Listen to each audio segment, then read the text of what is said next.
Bonjour, j'ai déjà parlé d'outils de reporting comme Grafana ou Prometheus qui vont permettre de remonter des informations quasiment en temps réel. Mais on peut souvent avoir besoin d'accès aux différentes datas. Dans cette vidéo, je vais donner quelques exemples.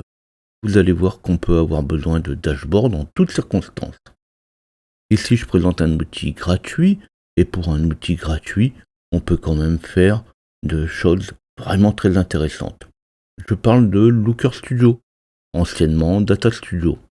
Je préviens tout de suite, une vidéo ne suffira pas. On peut réaliser des tableaux de bord simples, comme on va pouvoir le faire, mais au travers de BigQuery ou des différents outils GCP, il n'y a plus de limite. On peut alors créer des dashboards de reporting évolutifs. Déjà ici, je vais prendre comme source de données une feuille de calcul. Quelque chose à la portée de tous. Complètement gratuit dans son utilisation et vous allez voir que les possibilités sont déjà immenses. Avant d'entrer dans le sujet, pensez à vous abonner à la chaîne et activer la cloche pour recevoir les notifications de mes nouvelles vidéos. Pour me retrouver, vous pouvez aussi taper LJP Info dans votre navigateur. Alors ici, je présente un petit dashboard, mon dashboard actuel. C'est un lien Google. Comme tous les liens Google, c'est toujours difficile, donc vous allez le retrouver dans la description de la vidéo. Même si ce n'est qu'un exemple, l'idée n'est pas d'arriver à la même chose, on va voir que le sujet n'est pas si simple que ça. Ce n'est pas forcément une question de difficulté. J'arrive à sortir quelques pages, quelques résultats. Ça veut bien dire que c'est abordable. Je ne suis ni matheux, ni statisticien. C'est surtout une question de possibilités et de domaines qui vont entrer en jeu. On doit ou on peut faire de la présentation, du graphe, de la base de données, créer des formules, organiser les résultats. Bref, c'est beaucoup de technologies qui vont pouvoir être employées pour une ou plusieurs pages. Alors vous allez voir aussi qu'on peut présenter le dashboard. On pourra alors croire que ce sont juste des slides. Mais vous allez vite voir qu'on a quelque chose de dynamique et spécialement fait pour fournir de la lecture de data. Oui, on peut l'utiliser de manière dynamique. Si vous avez des extractions de data, vous pouvez les envoyer dans vos sources de données. Ce n'est pas forcément du temps réel. Ce n'est pas la même chose que Grafana. C'est vraiment du dashboard. Vous pouvez définir le taux, bien sûr, de rafraîchissement, le délai où les données vont être mises à jour par rapport à votre dashboard. Mais par défaut, c'est toutes les 12 heures. Mais de toute façon, tout ça, je vais en reparler après.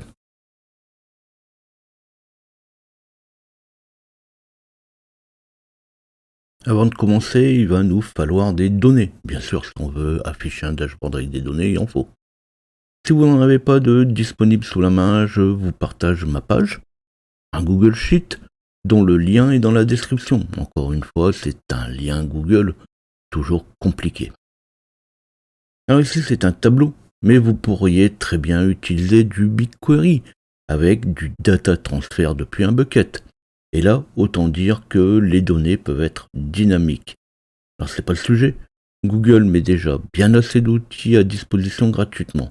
Après, si vous savez manipuler les outils GCP, on peut faire du dynamique, même sur les feuilles de calcul. Pour entrer, par contre, dans un tableau 1 million de lignes, c'est quand même pas trop facile. Alors je parlerai encore un peu des données après.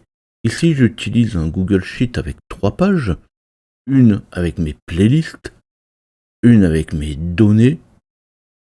Alors pareil, avec quelques infos. Et une troisième avec la liste des vidéos, avec la playlist qui lui est associée. Alors bien sûr, on peut avoir des informations en double. Il n'y a pas d'importance. On utilisera celles qu'on veut. On verra même après qu'on pourra même les faire correspondre entre elles. On pourra faire correspondre les données d'une feuille avec une autre. C'est un tableau car c'est quand même plus pratique pour le partage et voir de quoi je suis en train de parler.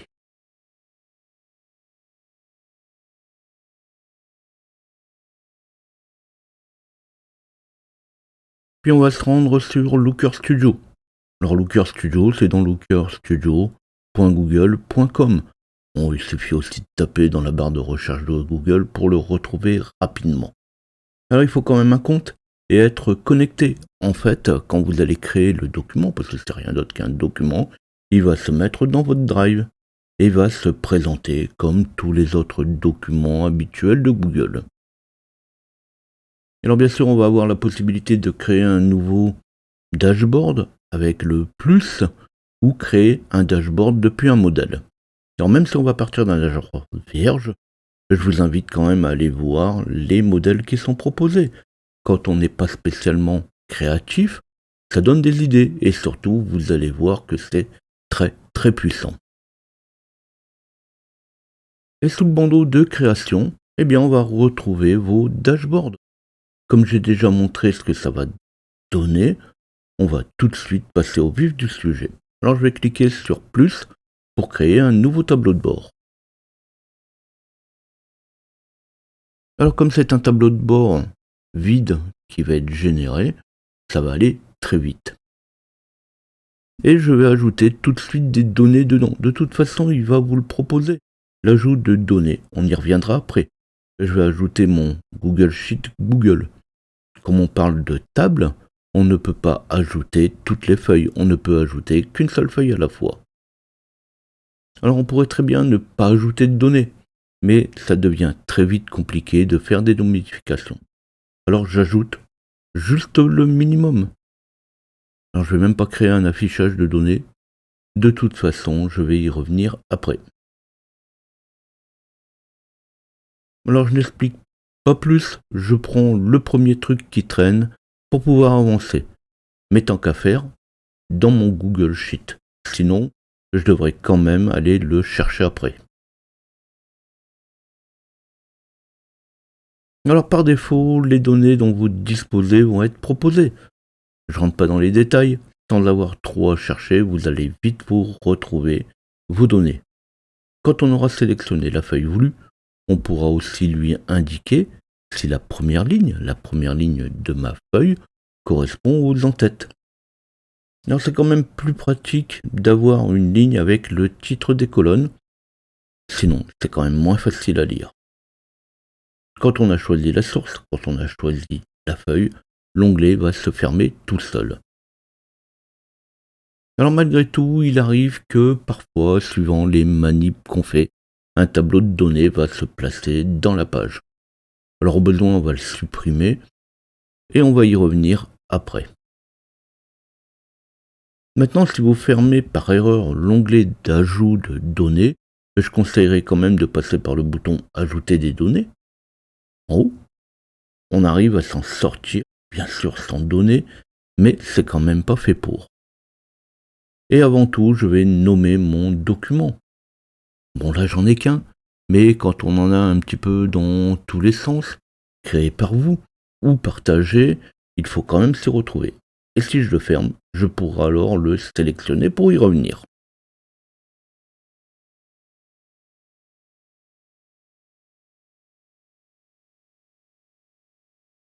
Alors ce qui nous intéresse le plus, c'est les datas. Alors je passe vite, très vite, sur les bases du fonctionnement. Depuis les différents menus, fichiers, modifications, et les autres, on va retrouver les paramètres habituels. On va pouvoir copier, modifier, sélectionner un thème. On va même pouvoir le créer, le thème, depuis une image. On va pouvoir modifier la vue, la page. Oui, on peut aussi changer la taille de la page. Alors je n'aurai pas le temps de tout montrer. Je le précise au moins au passage. C'est dans le menu page, dans paramètres associés à la page actuelle. Alors ici je le montre, c'est quand même pas totalement évident. On trouve ça dans le style de la page. Là, maintenant, vous savez qu'on va pouvoir faire pas mal de choses, mais il faudra aussi quand même chercher un peu. On pourra ajouter des pages, modifier les sources, ajouter tout un tas de composants. Après avoir ajouté une page, le menu et l'affichage vont un peu évoluer. Et avec le nombre de pages et la page en cours sur laquelle on peut cliquer. On peut alors la renommer, changer l'icône. Des fois, il faut le faire 2 fois pour y arriver. C'est là aussi qu'on pourra les déplacer. Alors il y a quand même la curiosité de cliquer sur le gros bouton plus. Oui, il y en a vraiment partout. Alors j'aimerais bien avoir le temps de tout montrer. C'est déjà bien long comme ça.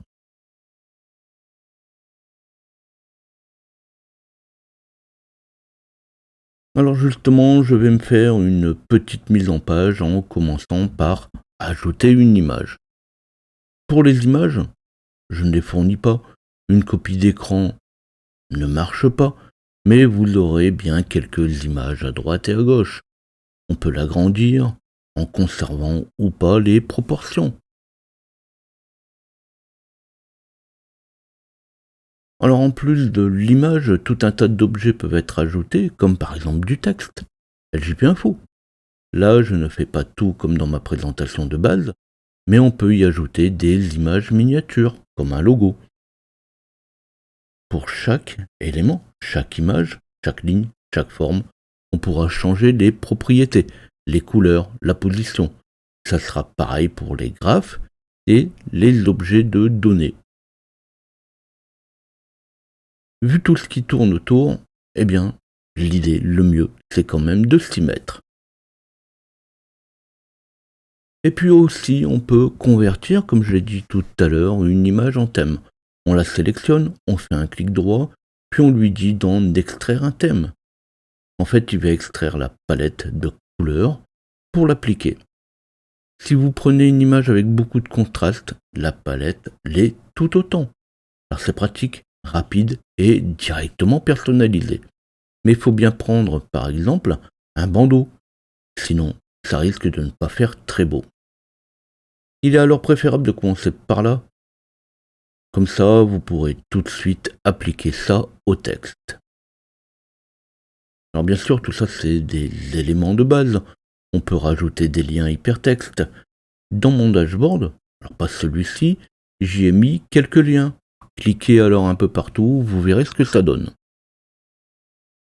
Sur les images, c'est quand même plus pratique que sur du texte, parce que quand on met un lien hypertexte sur du texte, il change de couleur, alors que sur une image, elle ne change pas, et ça reste très actif. Un lien peut être aussi mis sur une page vers une autre page. Puis on peut grouper.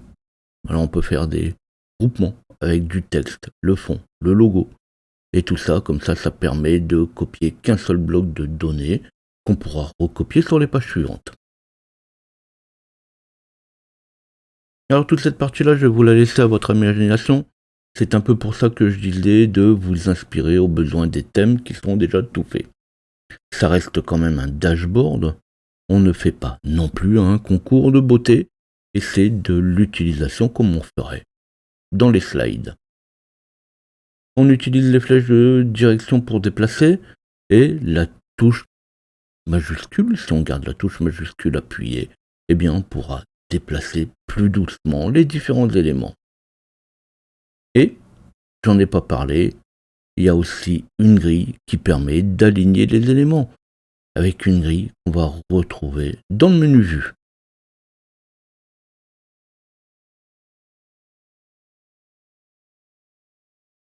Bon, stop, stop, stop. Si je continue avec la mise en page, je ne vais pas m'en sortir.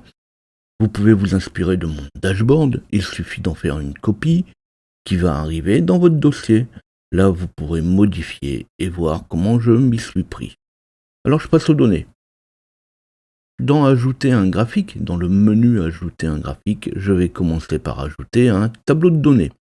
Alors, au passage, vous pouvez voir qu'il y a le choix dans le type de graphique. Si je fais ça pour chaque objet, c'est pas fini.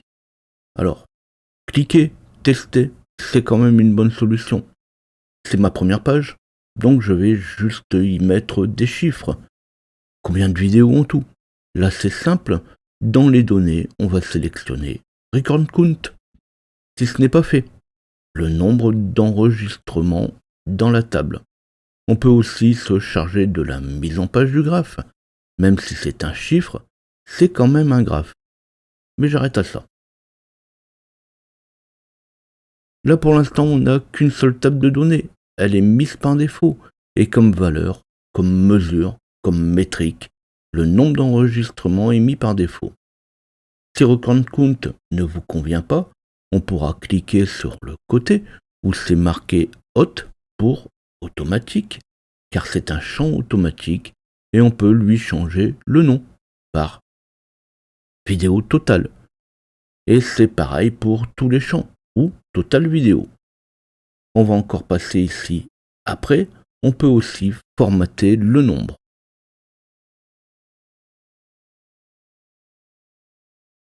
Mais dans la page, je pourrais bien ajouter un tableau. Là, ce n'est pas pareil, c'est un tableau de données. Un tableau a aussi ses propres propriétés. Et là, je pourrais lui donner plusieurs champs à afficher ou ne pas afficher. Record Count. Il n'y a qu'une vidéo à chaque fois. On peut le masquer. Quand j'afficherai mes playlists, ça sera différent. Chaque cas est différent. Donc je vais pouvoir ajouter le temps, le nombre de vues, la durée. Au choix, c'est vous qui voyez. On peut redimensionner, déplacer les colonnes suivant les données qu'on va vouloir afficher.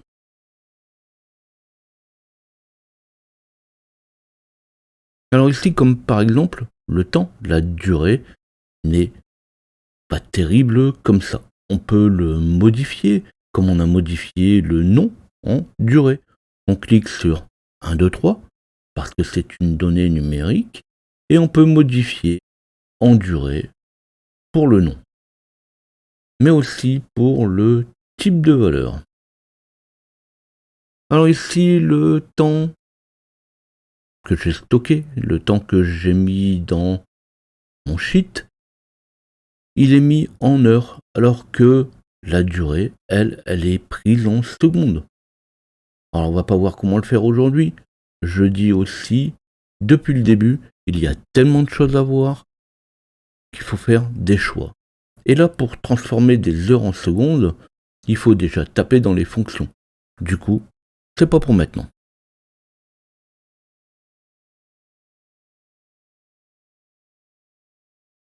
Bon, là on a vu 2 ou 3 choses, on va pouvoir passer à la vitesse supérieure. Cette fois, on va ajouter des données en cliquant sur le bouton Ajouter des données. C'est toujours un Google Sheet, donc j'ajoute Playlist et je vais recommencer avec mon contenu de playlist.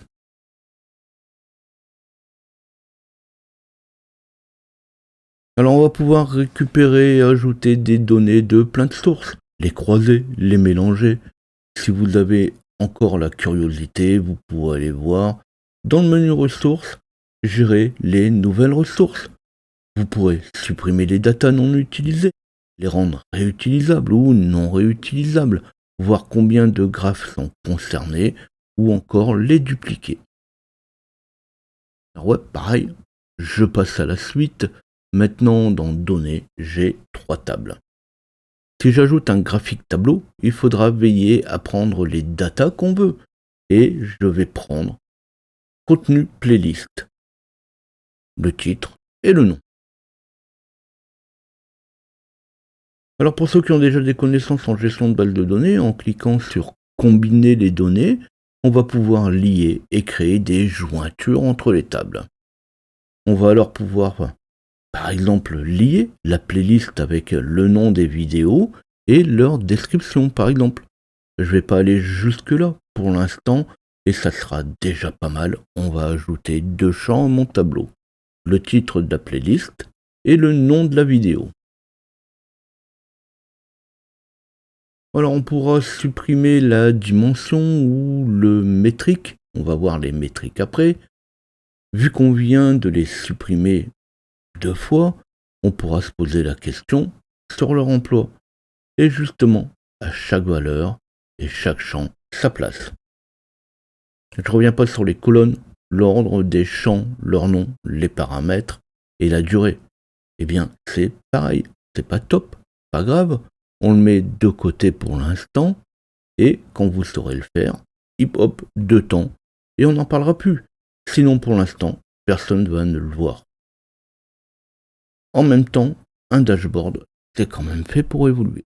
Généralement, on commence un dashboard avec un premier jet et on le fait évoluer dans le temps.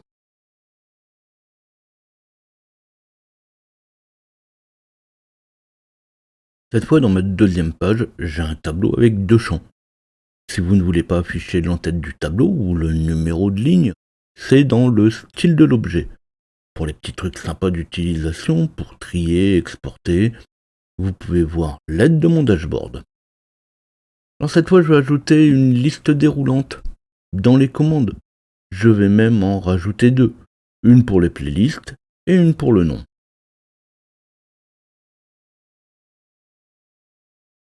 Alors le système serait presque intelligent au point de mettre les bonnes valeurs dedans du premier coup.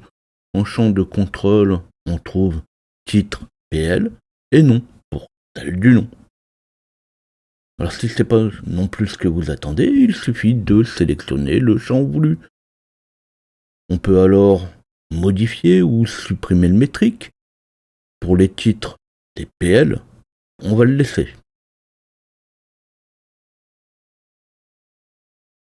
Le métrique pour les titres des PL correspond au nombre de vidéos de la playlist. On n'a même rien à faire, il va le calculer pour nous. Pour le nom, eh bien, on n'en a pas forcément besoin. Si on y regarde de plus près, le nom est unique. Alors, en métrique, on va plutôt mettre la durée. Alors c'est pas vraiment fait pour répondre au mieux aux différents besoins.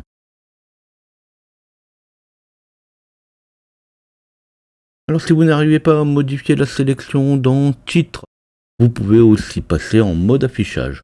On peut alors trier les noms dans l'ordre alphabétique et voir si je décoche une playlist, le tableau ne prendra que les vidéos sélectionnées. En fait, tout se répercute dans les tables utilisées de la page.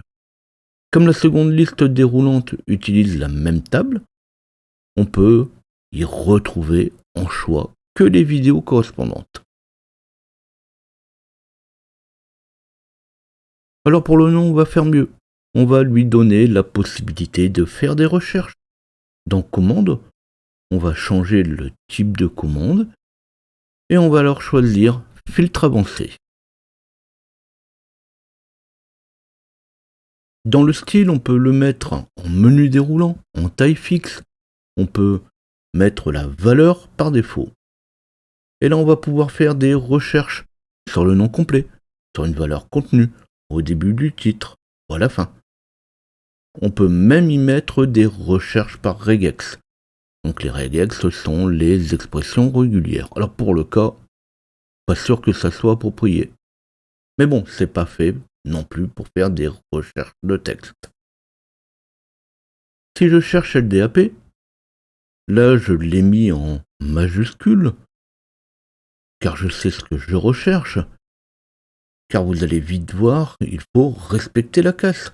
Alors quand on aura vu les fonctions, vous pourrez faire une recherche sur le texte en minuscule comme en majuscule. Alors je dis ça, c'est juste pour vous laisser bien voir ce qu'on peut faire avec un peu d'habitude.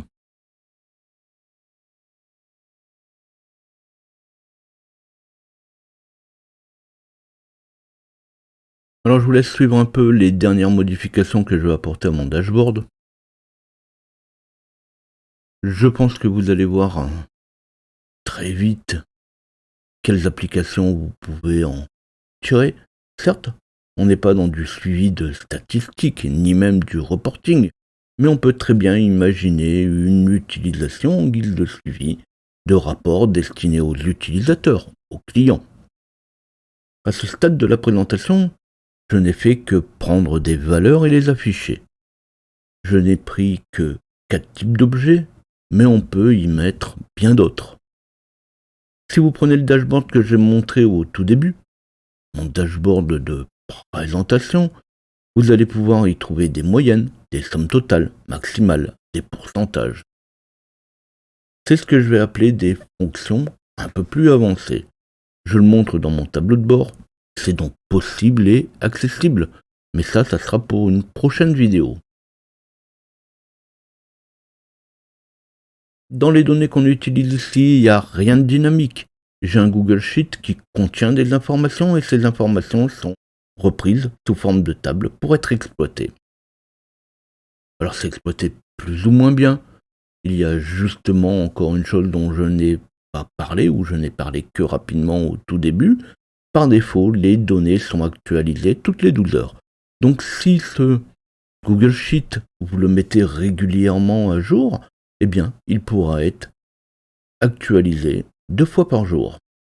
Alors bien sûr sans intervention, mais vous pouvez aussi forcer à actualiser les données dans le menu, là où il y a les 3 boutons, mais vous pouvez aussi définir le temps d'actualisation à 1 heure par exemple, et là toutes les heures il va aller rechercher les données dans votre Google Sheet. Alors bien sûr on est loin du reporting en temps réel, ça sera plus du tableau de suivi, du tableau de présentation.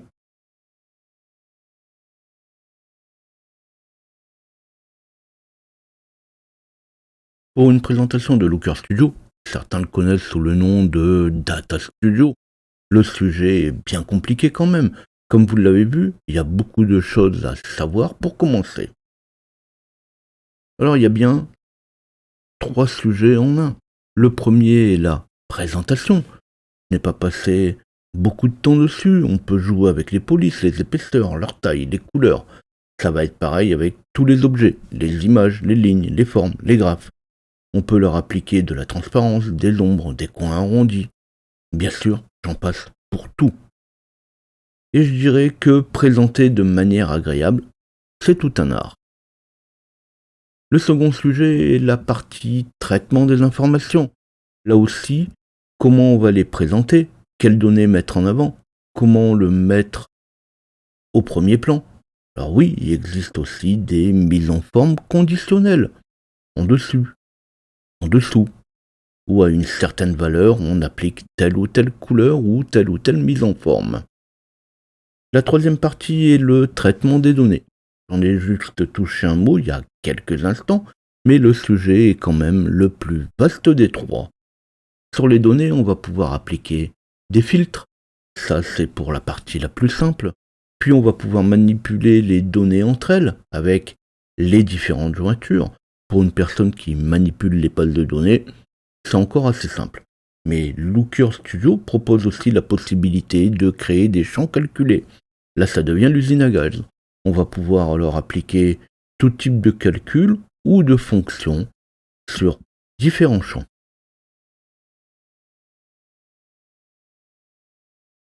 Alors, je ne vais pas rentrer plus dans le détail, ce n'est qu'un début.